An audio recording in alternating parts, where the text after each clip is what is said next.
Breakfast വിത്ത് മാഷി.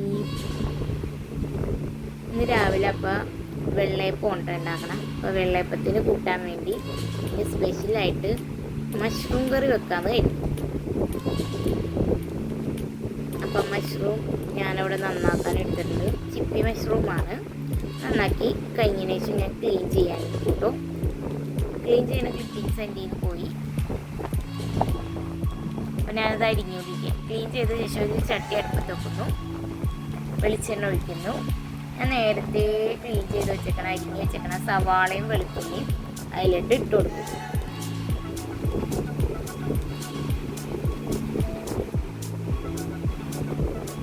ഇത് രണ്ടും just വഴണ്ട് വന്ന് കഴിയുമ്പോഴത്തേക്കും ഞാൻ അതിലിട്ട് കുറച്ച് മല്ലിപ്പൊടി ആഡ് ചെയ്ത് കൊടുക്കാം.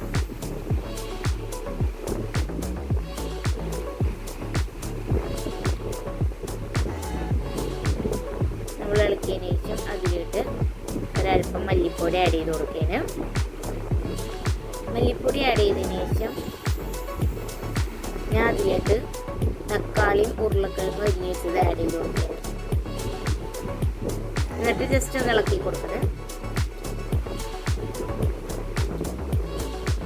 ഇളക്കിയ ശേഷം ഞാൻ അതിലിട്ട്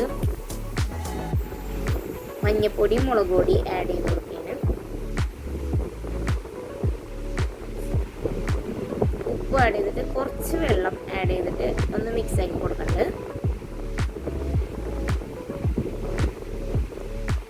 ലേശം ഉപ്പ് ഒന്നും കൂടി കുറഞ്ഞ് വിട്ടിട്ട് കൊടുത്തിട്ടുണ്ട്.